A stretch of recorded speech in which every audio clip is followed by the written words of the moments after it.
Hello বন্ধুরা, good morning. আবার আপনাদের একটা নতুন সকাল নিয়ে বুলবুলদি এসে গেছে।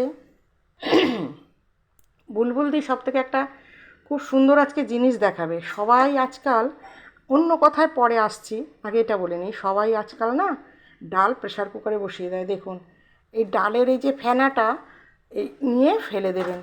এটা খুব খুব এই দেখুন আমি দুবার ফেলে দিয়েছি। তখন মনে পড়লো না, আমার তো ফেসবুকে ছেলে মেয়ে বন্ধুরা আছে, তাদের সাথে একটু শেয়ার করি। যে কোনো ডাল এই যে বাচ্চাদেরও একসাথে দিয়ে দেন না, এই যে দেখছেন কীরকম সাদা সাদা, এই যে এই ফেনাটা নাকি খাওয়া খুব খুব খারাপ। এটার মধ্যে অনেক কিছু জার্ম নাকি চলে যায়। যদিও আমার ফেসবুকে এবং ডাক্তারদেরও মতামত হয়তো একই হবে। তাই এই ডালের ফেনাটা আপনারা ফেলে দেওয়ার চেষ্টা করুন। এই যে ফুটছে না, এই ডালের ফেনাটা আপনারা কখনো খাবেন না। এটা আমি আজকে কলার ডাল বসিয়েছি। আজকে বুলবুলদিদের বৃহস্পতিবার। এর আগেরও অনেক ভিডিওতে হয়তো বলেছি যে বুলবুলদিরা বৃহস্পতিবারে নিরামিষ খায়। তা এই যে এখন কলাইয়ের ডাল বসিয়েছি। আজকে এখনও টিফিন করা হয়নি, রুটিটা করব। কলাইয়ের ডালটা না একটু সেদ্ধ করে ভাবে রেখে দিলে সিম আছে ভালো সেদ্ধ হয়ে যাবে। তাই জন্য এরপরে একটু নুন লঙ্কা সব কিছু পরে দেবো, এখন না। এখন একটু প্রেশার কুকারের ঢাকাটা আমি দিয়ে দেবো, সিম করে হবে, ততক্ষণে আমি রুটি করে নেব। আচ্ছা, কর্তামশাই বলেছি আজকে সকালে আমি ঠাকুরঘর থেকে বেরিয়ে এসেছি, আপনাদের ঠাকুরঘরের কথা শেয়ার করিনি। রোজই যদি এক কথা আপনাদের না ভালো লাগে, যদিও ঠাকুরের কথা সবারই ভালো লাগে, রোজই আমরা ঠাকুর প্রণাম করেই উঠি। সারা দিনটা যাতে ভালো যায়, সব্বার যাতে ভালো যায় এই কামনা করি।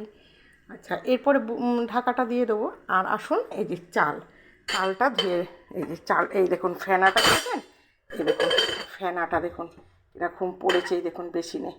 হ্যাঁ, তাই চালটা এখন ধুয়ে দেবো। চালটা কল খুললাম, চালটা আমি ধুয়ে দিই। চালটা ধুয়ে না আমি একটু অনেকক্ষণ আগে রেখে দিই। খুব অল্পই চাল আছে, কেননা শুধু কর্তামশাই খাবে। আমি এক জায়গায় আবার কালকেও আপনাদের সাথে ভিডিওটা শেয়ার করেছি, আমি এক জায়গায় যাচ্ছি, এই 2-3 দিন আমাকে একটু দরকারে যেতে হবে। এই চালটা না আমি একটু, আপনারা এখন জানেন তো আর একটা বন্ধুরা, হ্যাঁ, এই যে সবাই অনেক রোদ হয়েছে